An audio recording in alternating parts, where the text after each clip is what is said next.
This is a reading from Mark chapter 8, verses 1 through 26. In those days, when again a great crowd had gathered and they had nothing to eat, he called his disciples and said to them, I have compassion on the crowd because they've been with me now 3 days and have nothing to eat. And if I send them away hungry to their homes, they will faint on the way, and some of them have come from far away. And his disciples answered him, how can one feed these people? Sorry, I'm like, my bifocals aren't working this morning. No, listen. How can one feed these people with bread here in this desolate place? And he asked them, how many loaves do you have? They said 7, and he directed the crowd to sit on the ground, and he took the 7 loaves, and having given thanks, he broke them and gave them to his disciples to set before the people, and they set him before the crowd. And they had a few small fish, and having blessed them, he said that these also should be set before them. And they ate and were satisfied. And they took up the broken pieces left over, 7 baskets full. And there were about 4,000 people. And he sent them away, and immediately he got into the boat with his disciples and went to the district of Dalmuthano. The Pharisees came and began to argue with him, seeking from him a sign from heaven to test him. And he sighed deeply in his spirit and said, why does this generation seek a sign? Truly I say to you, no sign will be given to this generation. And he left them, got into the boat again, and went to the other side. Now they had forgotten to bring bread, and they had only 1 loaf with them in the boat. And he cautioned them, saying, watch out, beware of the leaven of the Pharisees and the leaven of Herod. And they began discussing with one another the fact that they had no bread. And Jesus, aware of this, said to them, why are you discussing the fact that you have no bread? Do you not yet perceive or understand? Are your hearts hardened? Having eyes, do you not see? And having ears, do you not hear? And do you not remember? When I broke the 5 loaves for the 5,000, how many baskets full of broken pieces did you take up? And they said to him, 12. And the 7 for the 4,000, how many baskets full of broken pieces did you take up? And they said to him, 7. And he said to them, do you not yet understand? And they came to Bethsaida, and some people brought to him a blind man and begged him to touch him. And he took the blind man by the hand and led him out of the village. And when he had spit on his eyes and laid his hands on him, he asked him, do you see anything? And he looked up and said, I see people, but they look like trees walking. Then Jesus laid his hands on his eyes again, and he opened his eyes. His sight was restored, and he saw everything clearly. And he sent him to his home, saying, do not even enter the village. This is the word of the Lord. Thank you, Erica. In 2010, there were 2 psychologists that conducted this experiment that, I guess as experiments go, went viral. As I describe it, I'm sure many of you have heard of it or have actually seen it, because what the experiment did was they filmed a very brief video of a group of people passing a basketball around in a circle. And so the experiment was, if you were going through the study, they would say, okay, watch this video and just count how many times the ball is passed by the people that are wearing white shirts. You've seen this, maybe some of you have seen this. And so they do it, they watch it, they see them passing around, it's only like a minute or so. And then they stop the video and they say, okay, how many times did you see the ball being passed? And they give their answer. And then the psychologist follows it up with, and did you see the gorilla? And then saying, half of the people that went through the experiment said, what are you talking about? And so they play the same tape again. This is the same thing you just watched. There they are passing the ball, and right when they start passing, sure enough, somebody who's wearing a full gorilla costume walks into the screen right in the middle of where they're passing the ball around, turns and faces the camera and waves and beats their chest and then walks off the screen. And half the people that watched it just missed it. And they're zooming in on a psychological phenomenon where you can have perfect 20/20 vision. The eyes in your head work, and yet you still fail to see things that are taking place right in front of your face. And I bring that up because that is, in many ways, the theme of this passage that Erica just read for us. This whole passage is about the theme of spiritual blindness. We have been, for 5 months now, we're almost over. We're almost to the tail end. But for 5 months, if you've been around Redeemer, we've been looking at the first half of the Gospel of Mark. And we've been saying every week, really, the question that's being asked and answered in this first half is, who is Jesus? And that question becomes front and center in this passage, especially as we're getting deeper into chapter 8. We're about to, it's all kind of rushing towards the answer. But the question for this passage is, who is he and do you see him? Do you see him for who he really is? And so this is a long passage. There's, a lot of ground to cover. So what I want to do is just do a flyover of the whole thing. We'll just do a 30,000-foot, overview, and then I want to draw out a couple of things that we learn at the end. So make sense? There's 4 scenes here. I tried to have it printed so you could kind of see the breakdown of the different scenes, but Mark carefully arranged these stories to make one point. So let's look at the first scene. The first scene is verses 1 through 10, and it's about Jesus feeding a crowd of 4,000 people. Now, if you've been around Redeemer, that might feel like deja vu, because you're like, wait, didn't he just do that? He did. Just a couple of chapters ago, he fed a crowd of 5,000 people. And the way that story went was he had been teaching all day long. It's getting late. The disciples come to him and say, hey, this crowd, we need to send them home so they can go get something to eat. And Jesus says, you give them something to eat. And they're like, we can't feed this crowd. He says, well, what do you got? And they say, we got some bread, we got some fish. Jesus miraculously multiplies it, and they distribute it, and somehow, miraculously, everybody is fed, everybody eats and is satisfied, and then they have leftovers. So when you get to this story, the details of the story are almost identical. Jesus has been teaching for a long time. It says for 3 days. That's, a Jesus conference. He's doing like a weekend workshop. And now it's Jesus who turns to the disciples and he says, hey, it's getting late. There's no food around here, but I'm worried if we let people leave, they're going to pass out on the road because they're so exhausted. And, it's almost like he's looking at them and saying, I wonder what we should do. And what the disciples should have said was, Jesus, just 2 chapters ago, you fed a crowd much bigger than this. This is nothing for you. You can provide, like you are the provider for all of our deepest needs. You could do this without even thinking about it. But instead, they say verse 4, which is, how can one feed these people with bread here in this desolate place?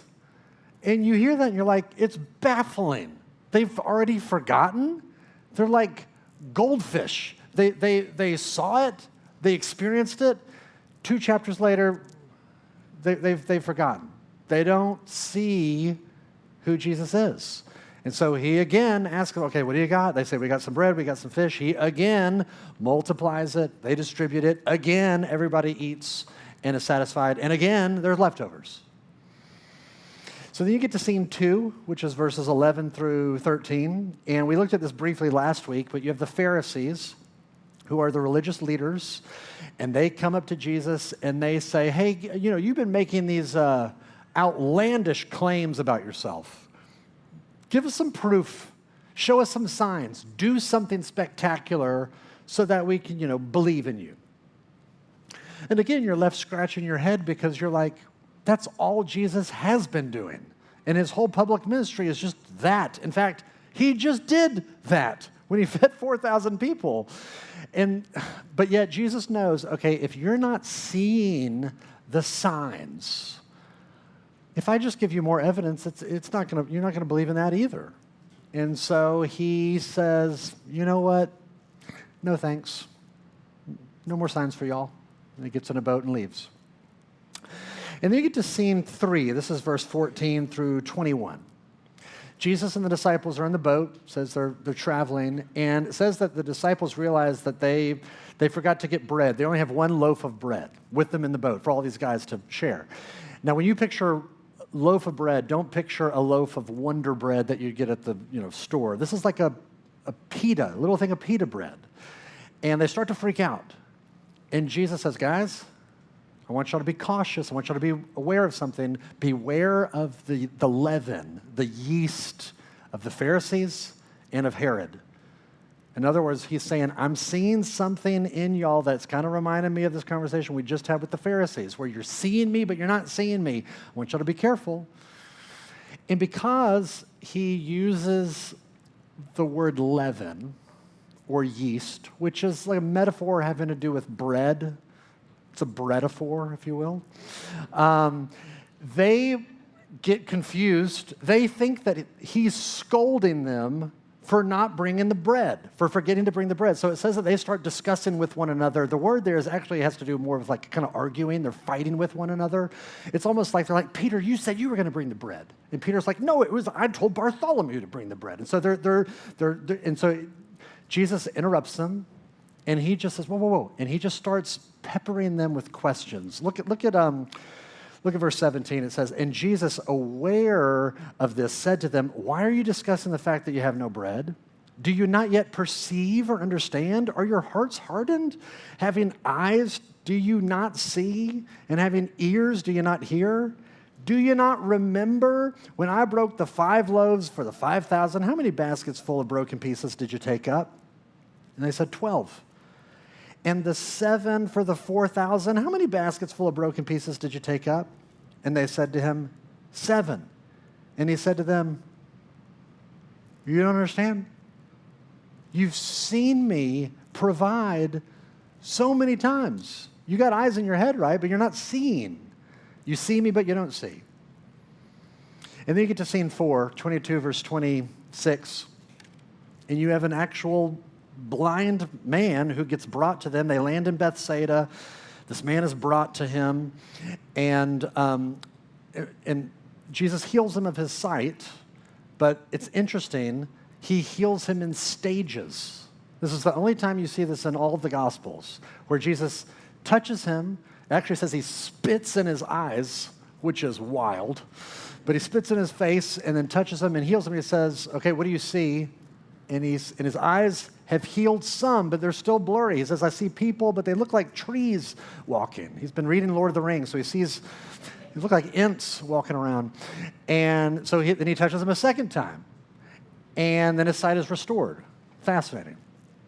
So you can see all 4 of these stories, they're all orbiting around this one theme of spiritual blindness.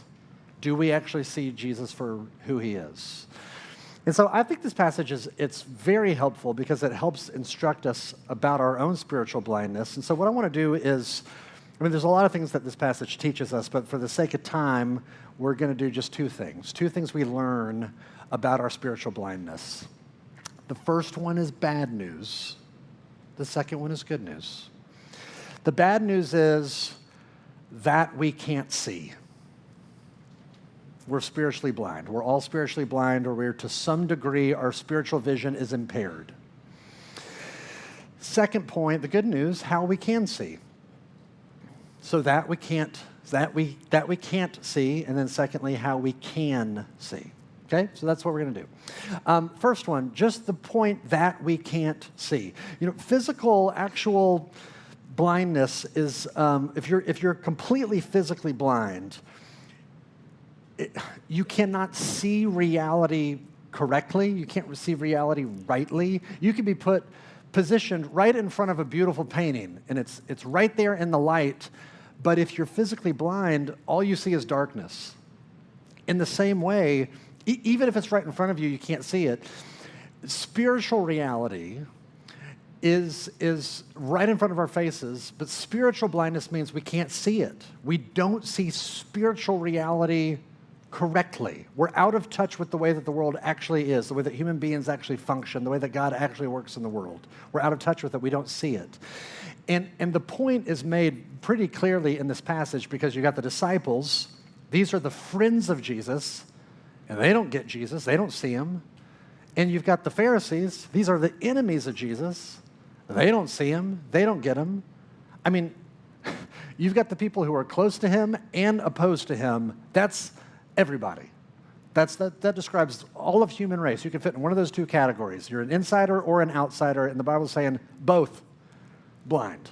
Both don't get it. This is why it's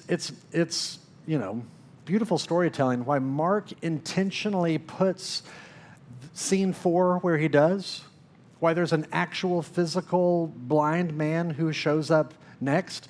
Every commentator, every scholar that I read says this man is a living illustration for how blind everyone in the passage is. Here is this guy who physically can't see. He is a picture of everyone else in the story. And he's a picture of you and me as well. And you see, okay, it's so bad. His physical blindness is so bad, and our spiritual blindness is so bad. The only way to heal it is from outside, external divine intervention. And it's so bad, it's so deeply ingrained in us, our spiritual blindness is so ingrained in us that it cannot just be healed all at once. It has to be healed in stages. The healing of spiritual blindness is different than maybe other things because it's a process, and it takes a long time for your vision to really become clear. So you hear all that. Here's the big point. The big point is we're all out of touch with ultimate reality to different degrees. And when you start to think about it, I hope you begin to see, yeah, I think that's true. I mean, don't you see this in your own life? I mean, we'll just use my life as an example. Maybe you'll read some of your story into mine, but tell you a story from my life.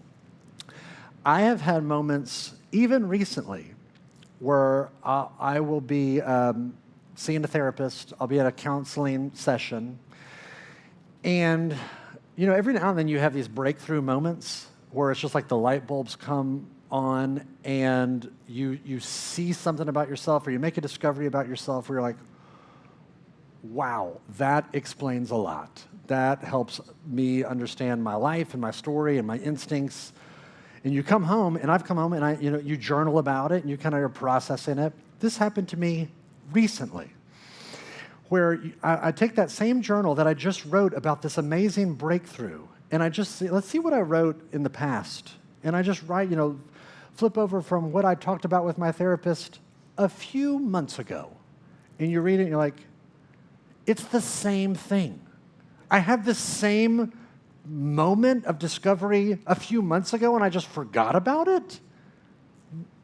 What have I missed? What is wrong with me? Why is my brain that deteriorated that I've forgotten stuff that has already happened? Maybe. I think what Jesus would say is, it's because you're blind.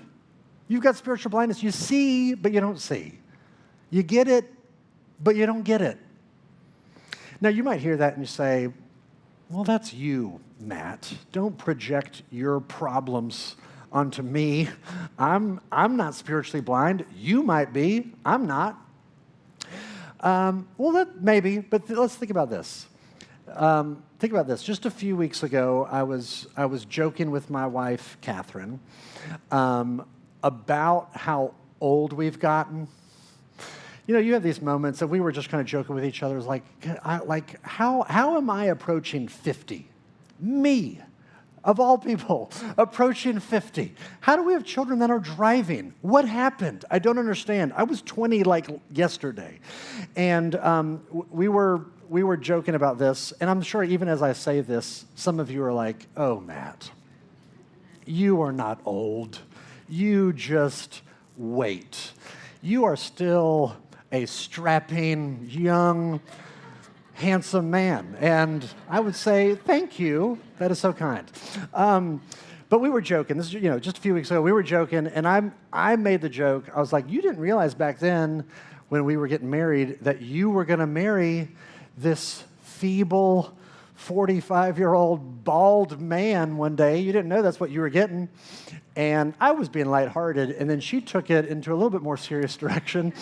She said, I would much rather have 45-year-old Matt than 25-year-old Matt any day. And because she knows, like I know, 25-year-old Matt was the worst. Just the worst. I don't know why she married me. I was so immature and so young. You look back on your younger self, and it's just almost embarrassing. You're like, how did I miss this? How could I be so wrong about life and the relationships? It's so selfish, so unhealthy. I mean, don't you do that? Don't you look back on your younger self and just cringe sometimes? You're like, oh, I was such a fool. How did I not, even if you don't cringe over the way you were, you cringe over the pictures, over what you wore. And so you look back on your younger self, and you're like, I was such a fool. Okay, so if that's true, that means in 20 years from now, your future self is going to look back on your current self and think, oh, I was such a fool back then, such a dummy. How did I miss it? Which means currently you're a fool. I didn't say it, you did. But the point is that we're blind and foolish now. We're out of touch now. We're even out of touch with how out of touch we are now. And if you're hearing all this and your reaction to all of this is, I don't really know what you're talking about. I don't think I'm blind. You have the worst kind of blindness. Because you're so blind, you're blind to your blindness. You don't even know how blind you are. That's how blind you are. The root of our blindness, at least in this passage, is getting at our failure to see Jesus rightly for who he really is. That's the root of all of our disconnect with spiritual reality. We miss Jesus. I mean, look at the disciples. You got the disciples of the Pharisees. Here are the disciples. They saw with their own eyes Jesus feed thousands of people. And then, fast forward, some more people get hungry. They start to get hungry. Oh my goodness, we only have one loaf of bread. And they freak out. They don't really see Jesus. They see him, but they don't see him. And that is like so many of us who claim to be Christians. I'm sure for some of us, we've had these experiences where you experience God's provision. He comes through sometimes in the 11th hour and just takes care of you in ways that just blows you away. And then you enter into a season down the road where you feel real financial stress and real pressure, and you panic. And it feels like Jesus is just leaving you out to dry. What happened? Well, you saw it, but you didn't see it. You saw it, but it didn't transform you. You get him, but you don't get him. Or you have these experiences where you go to church, or maybe you went to a camp, and you have these moments of clarity where the gospel of grace just feels like it comes alive. That grace becomes amazing to you. You sing the song Amazing Grace, and it's not just like an old hymn that you're kind of just going through the motions. You feel it is amazing, the grace of God for someone like me. And then you go through a season of life where things get really hard, and it feels like grace is no longer on the table. God is now in a tit-for-tat thing, and he's just punishing me. Well, what happened? It's you saw it, but you didn't see it. You grasped it, but you didn't grasp it. My guess is most of us are like the disciples. Some of us are probably like the Pharisees, though. I mean, the Pharisees in this story they are around Jesus. They've been exposed to Jesus. They've heard him. They've seen him, but they don't see him. And I'm sure there's some of you here who are, you're around, you've been exposed to the church. You've been exposed to Christianity. You've heard some of this stuff before, but you have this internal, settled commitment of, this is all kind of stupid. So you're not open at all. You're not curious at all. You're exposed, but you're closed. And it's a way of saying, okay, all of this is, I've already decided, all of this is just religious kind of mumbo jumbo for naive people who need a crutch to get through life. Maybe there was a Jesus, a real Jesus who lived 2,000 years ago, but he was just a guy. He's not like what the church has said he is. He's not this embellished, messianic, divine person. He was just a guy. And so you see him, you're exposed to who he is, but you don't see him. You're closed off. We're all, to varying degrees, spiritually impaired, and our only hope is divine external intervention. I mean, this is why you get the blind guy in scene 4. But of course, that leads us to the good news. It leads us to the good news. The bad news is we can't see, but the good news is we can. We can. How, though? Well, the first step to being able to see spiritual reality rightly is to first admit that you're blind. That's the first step. It's the first step towards any kind of healing or help. I mean, if you have someone who is struggling with an addiction to alcohol, and you go to them because you want them to get help, and their response is, I don't have a problem. I can stop anytime I want.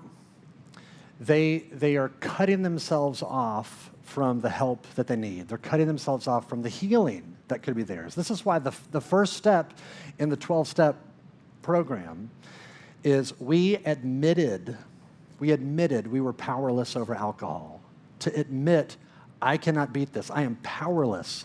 And the paradox is, when you admit that you're powerless, that's actually you starting to get power back, because you're now opening yourself up to help, into the healing that could be yours. In the same way, when you admit, I am spiritually blind, I do not see reality rightly, my interpretation of data in the world, it's all jacked up. When you admit, I'm spiritually blind, that's actually you beginning to see clearly.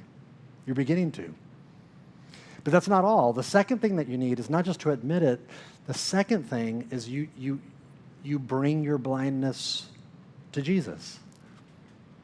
I mean, if you look at verse 22, you have this guy who's so powerless, his friends are the ones that bring him to Jesus. He can't even bring himself to Jesus. That's how powerless he is. But he's brought before Jesus, and he's blind. And I want you to notice what Jesus does with him. Jesus does not meet this guy's problem by giving him an assignment. He doesn't say, hey, you're blind, I can heal you, but here's what I need you to do first. I want you to take 6 months and really commit yourself to going to church. Or I want you to take 6 months and I want you to really focus on obeying the 10 Commandments and kind of imitating me and my lifestyle. Jesus doesn't give him an assignment. He just gives him grace. Just sheer grace.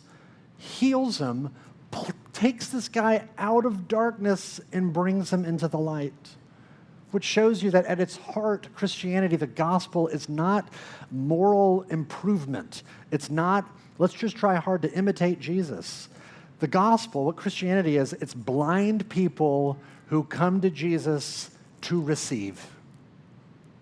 And by complete grace, we begin to see a little bit more, bit by bit, gradually. And you hear that and you say, well, okay, good for him, but how does that happen to us? Here's what's interesting. Did you know that when Jesus was being crucified, that something like an eclipse happened? If you fast forward in the Gospel of Mark, you get to Mark chapter 15, it says that darkness fell over the land for 3 hours. While he's being crucified, everything just goes dark. And it reminded me of these eclipses that we've experienced in the past couple of years. I'm sure you've went out there and saw them when they happened. I think the last one we really experienced with almost in its fullness, we were living in Knoxville. This was maybe 7 years ago or so, but we were outside. I can't remember what time it was. It was like 2 in the afternoon. And you're out there and you're waiting. You got your glasses on, and everything starts to go dark, which is already unsettling. But then the crickets, remember the crickets start chirping, like in the middle of the afternoon? It was bizarro. So why in the world, what is up with this, something like an eclipse happening as Jesus is dying on the cross? Jesus, who is the light of the world, what we're seeing is we're seeing him being plunged into darkness. We are getting a picture of what Jesus is actually experiencing on the cross at a cosmic and spiritual level. Yes, he is physically suffering, but it's more than that. He is becoming spiritually blind on the cross. He is being plunged into darkness. He is losing the loving light of his Father in that moment. And what's crazy is he is doing it voluntarily. He said, I will do this on my own. He is signing up to lose. He's signing up. He's sacrificing himself. Why? So that you and I might be able to see. He is receiving in his body in that moment everything that our spiritual blindness and our foolishness and our hard-heartedness deserves, so that by complete grace, you and I might begin to see. He dies the death that we should have died so that we can live the life that he lived. Now, here's the real question. Why in the world would anyone do something like that, so sacrificial, so painful? Why would someone give of themselves to such a degree for the sake of someone else, especially for someone who's a dummy? Why would someone do that? Well, think about this. Since it's Mother's Day, let's think about mothers for a second. Specifically, let's think about mother octopuses. Did you know that most octopuses only give birth once in their lifetime? And it's because when they lay their eggs, the mothers hover over their eggs to so fiercely protect them, they will not leave their side so that they can eat. So they begin to slowly starve to death. By the time their eggs actually hatch, the mother is either hanging on to life by a thread or actually perishes, and their eggs hatch and the little octopuses float off. The mother actually gives her very life away for the sake of her little ones. Or think about mother spiders. There's a species of spider, I had a good whistle just a second ago, spider.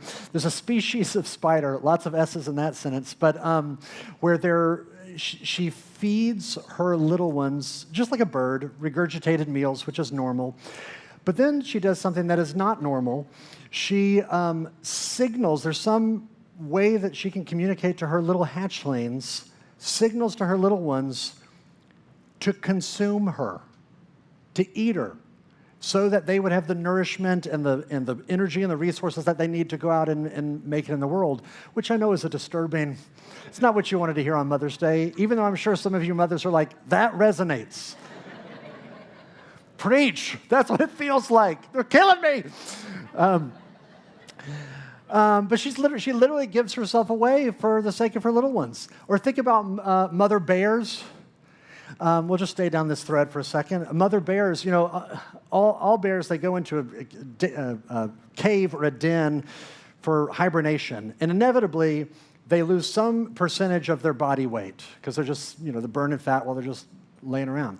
And but mother bears or pregnant bears lose the most amount of body fat or body weight than any of the other bears. Upwards of 30 to 40% of their body weight gets lost in hibernation because their body is converting all that stored fat into milk for their little cubs that are coming.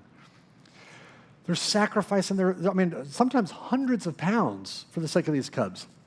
And then, of course, you can think about human mothers too. Human mothers sacrifice their bodies, and then the child gets here and they sacrifice their sleep, they sacrifice their comfort, they sacrifice their money, so much money, sacrificed.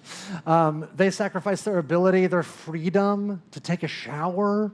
Sometimes women sacrifice their careers, either permanently or just for a season. What is the only explanation that makes sense for why anyone would sacrifice themselves to such a degree for the benefit of someone else? The only answer is love. The only answer is love. So when you see Jesus on the cross, willingly being plunged into the utter darkness, becoming spiritually blind, suffering severing of a loving connection with his Father, and you know how foolish and blind and just a dummy you really are, and yet he still loves you like that. You put that together, that's when you begin to see. That's when spiritual reality, the lights start to come on gradually, bit by bit. I am blind, I am loved. That's ultimate reality. Now here's the last thing and then I'm done. There's a book in the New Testament called Hebrews, and the author of that book, it's really a letter, he's writing to a group of Christians that have begun to drift away from Jesus. They believed him and embraced him, and yet over time they've just kind of drifted away. It's not as believable, not as interesting anymore. They're kind of getting into other weird things. And so he writes this letter with this long argument trying to compel them for why Jesus is so much more beautiful, so much more believable than they think. And he's trying to put Jesus almost like a picture up in front of them. Look at Jesus. In fact, when you get to chapter 12, he writes this sentence, and he simply just writes this: let us fix our eyes on Jesus. And I love that phrase, fixing. It's like super gluing, like super glue your eyeballs onto Jesus. Look at him dying for you. Look at him loving you. And all of your blindness, look at how he still responds to you. That's when you will begin to see. Consider that an invitation. Let me pray. Oh, Father, would you give us the grace to fix our eyes on Jesus? We admit that our sight, our understanding of the world, it's so messed up, and we forget so easily. We can hear stuff and it just goes in one ear and out the other, and we need you to provide healing, that we might see and grasp who you are. Father, if we saw who you were and all of the totality of your glory and beauty, we would never fear again. We would never feel insecure. We would know, but we don't know. So Father, help us to know. Help us to see. Help us to fix our eyes on Jesus, giving up everything on our behalf. And we pray all this in his name. Amen.